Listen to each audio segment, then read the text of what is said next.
Olá, sejam bem-vindos a mais um Conexão VRT, hoje com uma convidada especialíssima, a Fabiana Verde, que é diretora de operações da loja Gran Cru, aqui no Shopping Vila Olímpia e também em Jundiaí. Vou começar o programa falando uma coisa que talvez você nunca tenha ouvido. Sinta-se em casa. Muito obrigada. Fabiana, a gente sabe que, olhando aqui o pessoal de casa que nos acompanha, existe todo um cuidado, um conceito envolvendo a loja em si. Como que você chegou a esse conceito? O que levou você a apreciar, estudar vinhos e seguir nessa trajetória? Bom, acho que primeiro quando você decide abrir uma loja de vinhos, né, antes de mais nada você não pode pensar que você vai vender só uma garrafa. Você vai vender uma experiência. Então, todo vinho, toda garrafa tem uma história, você vai beber com amigos, então ele tem uma experiência. E o lugar, eu acho que aqui, por exemplo, é uma loja e wine bar. Então você pode escolher uma garrafa, né, da prateleira com o valor sem acréscimo de 10%, né, então é o valor da prateleira, e sentar e degustar o seu vinho num ambiente rodeado por garrafas e rótulos, né. Então, assim, mais do que a garrafa, né, que você vai levar para sua casa, a gente quer também dar esse diferencial, né, de um ambiente diferente de vinho que conta um pouco de história, que traz a experiência, traz o conteúdo também. Então, os profissionais que trabalham aqui, eles trazem também esse conhecimento. Então, é o compartilhar também, é trazer amigos. Então, todo o contexto, né? Eu acho que o vinho sozinho, ele não é um produto que justifica uma loja desse porte. Então, ele tem que vir junto com esses elementos, porque aí sim a experiência é válida e atrai o cliente. E como tem sido a experiência econômica de ter uma loja aqui no shopping? A gente passou aí por um grande desafio, né? Acho que todo mundo que tem um comércio, tem uma loja, passou por uma experiência aí durante esses 2 anos, que agora que a gente está retomando um ritmo um pouco mais parecido com o que é normal, né? Mas os shoppings fecharam, a gente chegou a fechar por um longo período, e o shopping depende de movimento, depende de gente vindo. Então a gente teve que reinventar o comércio dentro do shopping. Então, as plataformas de entrega, a venda via WhatsApp. Então, a forma de vender também mudou. A forma de consumir mudou também. O cliente mudou, passou a consumir mais dentro de casa. Então, aquele cliente que saía uma vez por semana, ia num restaurante e comprava um rótulo diferenciado num restaurante, ele passou a comprar dentro da casa dele. Então ele começou a comprar também a partir de WhatsApp, a partir dos aplicativos. E a gente teve que se adaptar a essa demanda também. Acho que isso justificou a sobrevivência do negócio durante esse momento de pandemia. Aqui a gente não precisou reduzir a equipe por causa do volume de vendas que caiu, mas a gente conseguiu equilibrar. Aliás, são parentes, parabéns pela sua equipe, que é uma equipe que nos serve aqui, nos acompanha nas gravações, excepcional. Muito obrigada. Isso a gente faz questão de ter profissionais que trabalhem com gosto, que gostem do que faz. Eu acho que o nosso diferencial está no atendimento. O vinho você pode comprar numa loja, você pode comprar no supermercado, mas eu acho que o atendimento, ele é o grande diferencial da nossa marca e principalmente das 2 franquias das quais eu sou responsável. Eu li, Fabiana, que no período de pandemia o mercado do vinho até aqueceu. É isso mesmo? Aqueceu, só que também aumentou muito a concorrência. Surgiram muitas lojas online, teve muita coisa também no mercado informal, justamente porque tinha muita demanda também, né? Então, para quem está numa estrutura dentro de um shopping, onde você tem um custo de aluguel, uma folha de pagamento, né? Então, a concorrência foi bem grande, com preços competitivos, e a gente teve que fazer aí o possível para conseguir entrar manter a estrutura, né? Porque a gente não podia diminuir, né? Não tem como fechar a loja, porque a gente não sabia o dia de amanhã. Mas a gente conseguiu manter a estrutura e atender os clientes também. Mas o mercado aqueceu, mas também a concorrência aumentou bastante. Hoje, você diria que com essa abertura, tem aí um final de ano prevendo boas vendas, com um aquecimento melhor? Eu acredito que sim, principalmente porque hoje a gente tem mais canais de vendas, né? Antes a gente era mais realmente venda presencial, principalmente nas lojas, né? Quem comprava online, né? Não alterou? Não mudou, continuou comprando. Agora, as pessoas que tinham um pouco mais de resistência, elas aprenderam a comprar online, a comprar com aplicativo e se acostumaram com essa rapidez no atendimento, porque quando você compra num aplicativo de entrega, você tem o vinho em no máximo 1 hora na sua casa, né? Então, o preço é o mesmo do site. Então, os clientes estão mais exigentes e se acostumaram a essa velocidade. Então, eu acho que aí o final do ano vem com um volume bom. Acho que as vendas vão ser boas, mas vai ter muita concorrência também. Então, você tem que ter um diferencial importante também. Você sentiu que essa abertura trouxe pessoas novamente para a tua loja? As pessoas estão entrando aqui, estão visitando, estão experienciando? Eu acho que tá voltando agora, né? A gente teve um período aí bem delicado de redução mesmo de número de pessoas dentro da loja, né? Mesmo de circulação de pessoas dentro do shopping. Então, a gente não podia servir vinhos na loja, só praça de alimentação com capacidade reduzida. Então, as pessoas ainda não estão frequentando a loja, mas elas estão voltando. Agora a gente está começando a ver as pessoas com estão com menos medo, né? E já estão começando a frequentar, fazer um happy hour numa quinta-feira, né? Numa sexta. E eu acho que isso agora a tendência é aumentar também, né? Com a vacinação, a maioria já tomou segunda dose. Então as pessoas estão começando a frequentar espaço público também. E eu acredito que agora vai aumentar também. Em Jundiaí, a gente tem um espaço maior de degustação. Aqui a loja é um pouquinho menor, ela é charmosa, mas a loja de Jundiaí ela tem um espaço de degustação maior, justamente feito já para promover esse tipo de atividade também. Então lá a gente já tem uma demanda um pouco maior também. Aqui na região, o que acontece é que muitas empresas que começaram a trabalhar em home office não vão voltar. Então, a movimentação que a gente tinha em horário de almoço, ela deu uma reduzida. A física caiu, né? Ela caiu. Mas está voltando também. Não com a no mesmo volume, mas está voltando aos pouquinhos. A gente está percebendo que está voltando e o pessoal tá achando aí o seu espaço com todos os cuidados, né? Toda gel, máscara, tudo que a gente tem para se proteger, né?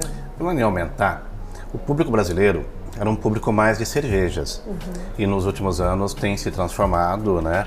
Uma gama maior da população tem apreciado bons vinhos. O que aconteceu para que isso de fato mudasse?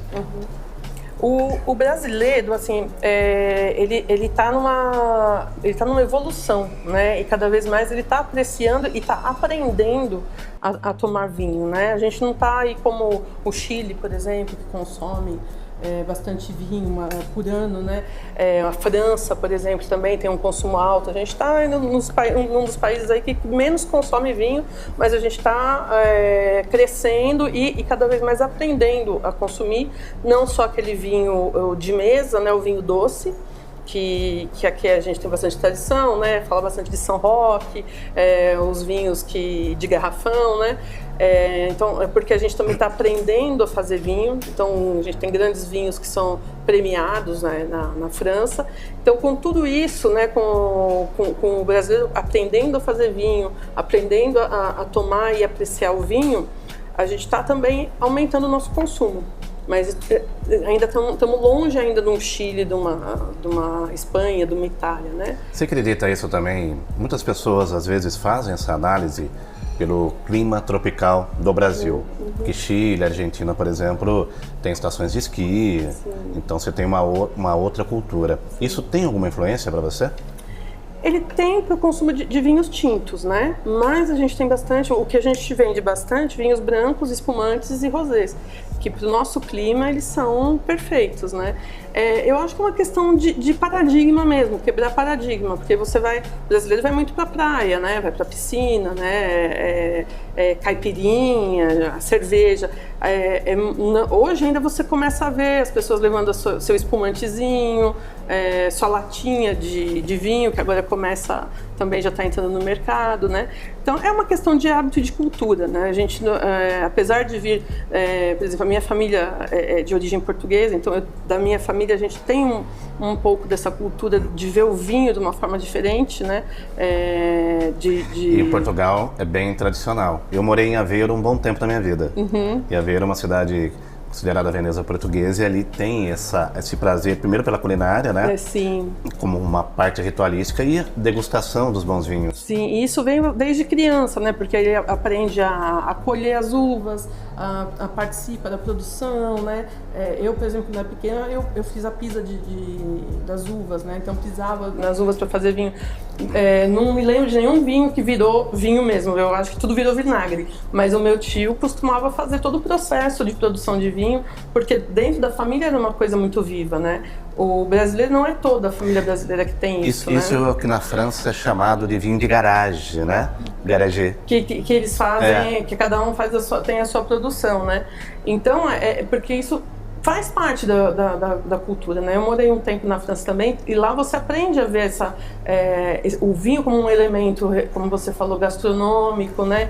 Então você quer conhecer vinhos novos para experimentar comidas diferentes também, para ousar, né? Então tudo isso vem da cultura deles, né? A gente está aprendendo a descobrir isso, né?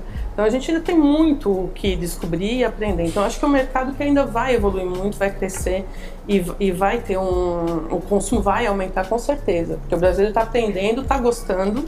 O que é bom, né? Para a economia também, né? E para a economia é muito bom também. Eu me lembro, até a gente tem agora uma surpresa para você. Eu sei que você não gosta muito de beber, né? Mas não. Hoje, excepcionalmente, você acha que ela vai aprovar esse vinho? Vai, com certeza. Olha.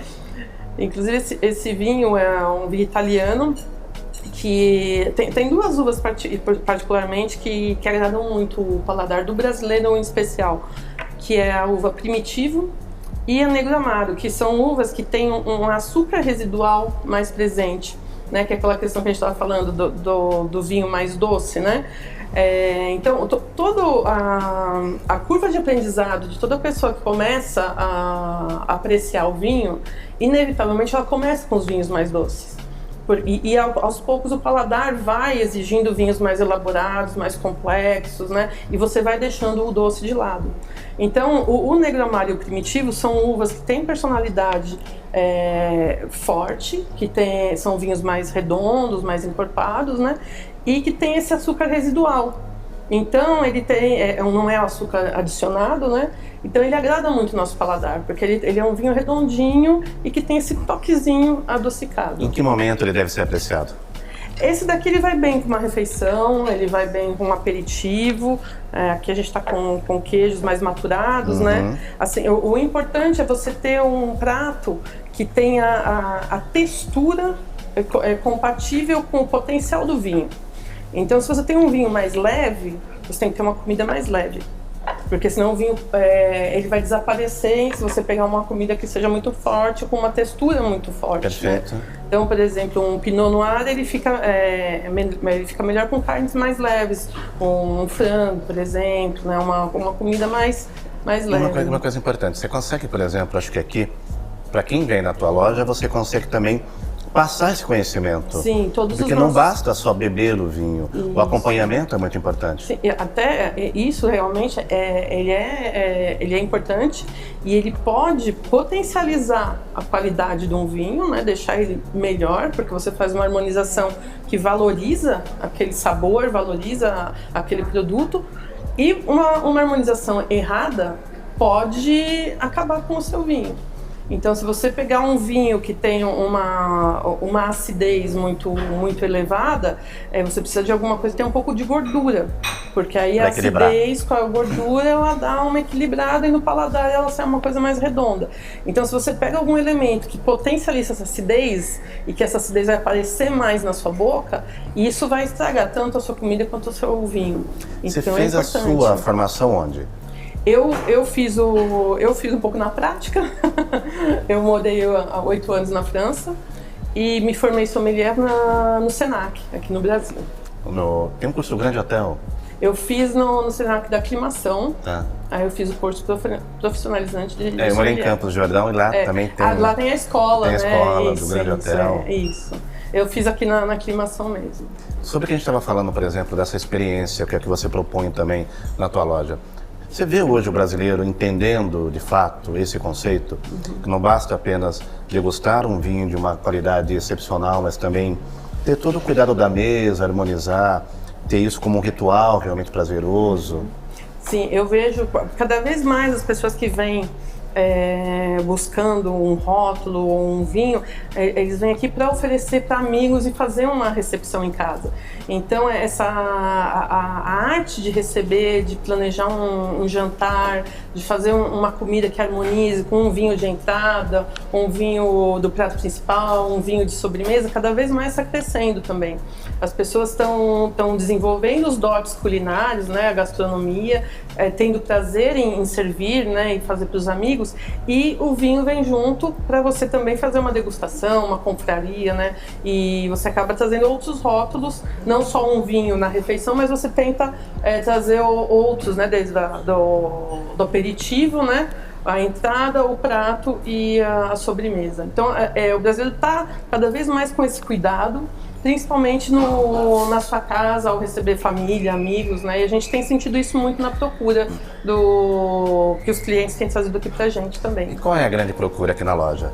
Quais são os rótulos ou os países onde o brasileiro que vem aqui, ele realmente está direcionado a comprar aquele vinho? Olha, aqui, pela Gran Cru ter grandes rótulos italianos, argentinos e chilenos, a procura maior acaba sendo por esses países, porque a gente tem um portfólio grande aí de vinhos italianos, argentinos e chilenos. Tem bastante procura o Argentina e o Chile, porque o brasileiro tem a oportunidade de visitar as vinícolas. Então o que acontece muito é de ir visitar e depois vir comprar, porque lembra o passeio, a visita na vinícola presencialmente que eles acabaram fazendo, né?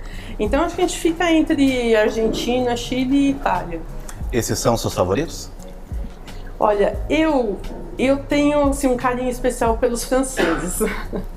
Mas eu acho assim, os franceses, eles são vinhos que nem todos os vinhos franceses de um custo-benefício interessante, eles estão prontos para beber, né? Então assim, você tem que tomar o vinho no tempo certo, né? Às vezes você compra um vinho, nossa, tá em promoção, tá o vinho francês, só que você vai ver um vinho de guarda. Então, por exemplo, um Bordeaux, para você tomar um Bordeaux, ele tem que ter uns 7 anos para você abrir a garrafa, né?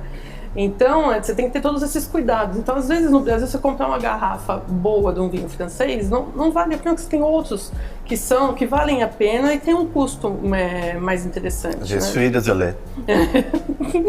Então a gente, eu acho assim, tomar um rótulo diferente, mais caro, é interessante, mas para o dia a dia a gente tem opções muito interessantes que vêm do Chile, da Argentina, né? Agora a gente está com os rótulos brasileiros que também são muito bons, né? E tem ganhado destaque, né? Tem ganhado destaque, a gente tem espumantes, o espumante da Vitória Gás, ele é fantástico, por exemplo, ele é cremoso, ele é um espumante que não... Assim, que tem muito champanhe que não tem essa cremosidade que o Vitória Gás tem.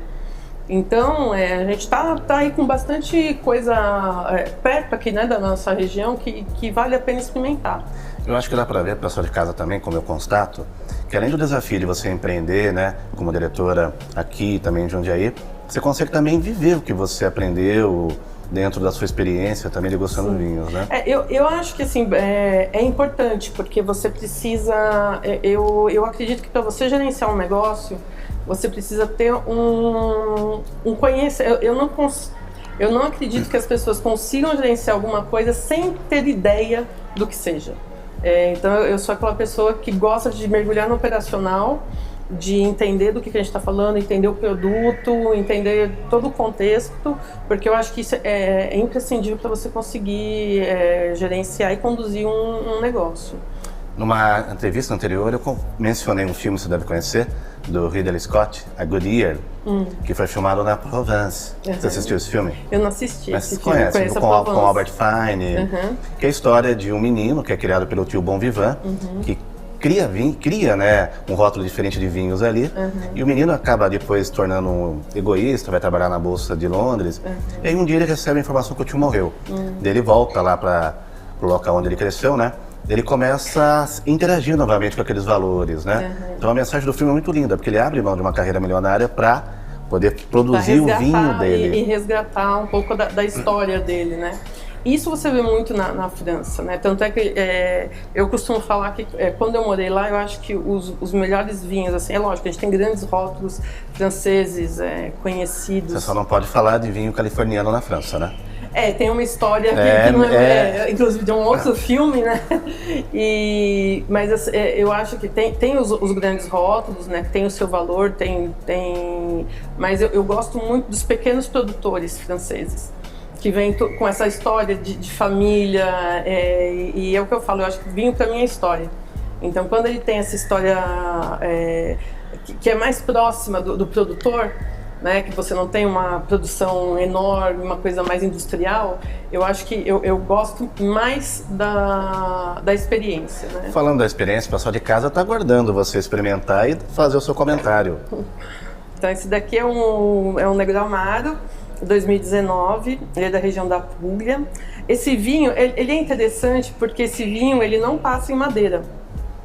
E isso também é um outro paradigma, que as pessoas acham que o vinho, para ele ser bom, ele tem que passar em madeira. E o vinho, ele tem que ser equilibrado. Então, é o que eu costumo falar, né? O vinho tem elementos, ele tem açúcar, ele tem álcool, ele tem o tanino e ele tem a acidez.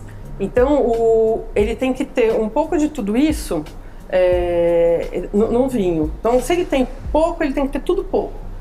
Não pode ter uma acidez mais alta e um tanino mais baixo, porque senão a acidez vai se destacar e ele está desequilibrado. Então ele tem que ter tudo baixo se ele for um vinho leve. Se ele for um vinho mais potente, ele tem que ter tudo lá no alto. Então um tanino alto, uma acidez alta, porque aí ele se equilibra ali por cima. Então é isso que é importante, não é o passar na madeira. O vinho ele pode não passar na madeira e ter esse equilíbrio. Esse aqui, né, eu te convido a degustar comigo.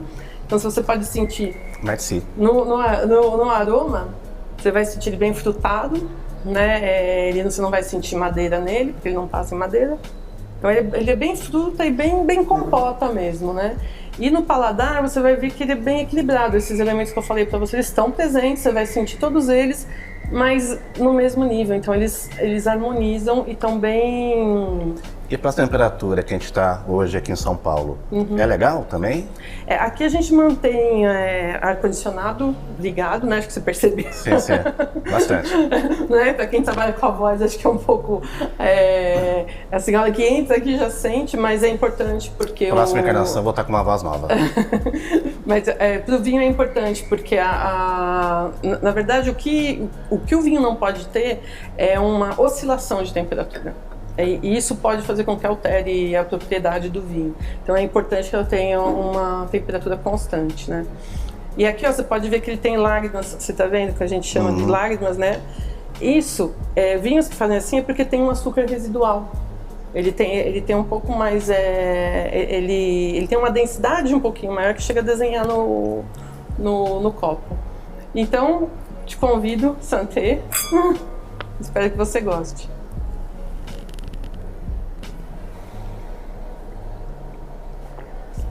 Maravilhoso.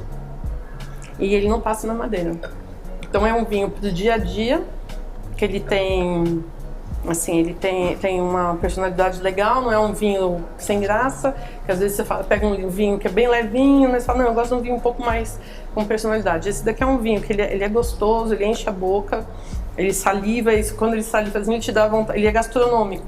Então ele ele pede alguma coisa para comer, né? Então ele é gastronômico, e ele é equilibrado, então é um vinho que vai bem pra gente. E geralmente ele harmoniza com uma mesa de frios. Aqui com a mesa de frios ele vai bem com salame, presunto, queijos maturados mais firmes, né? Aqui com a calabresa também, o pãozinho Indispensável. Com todos, a água, né?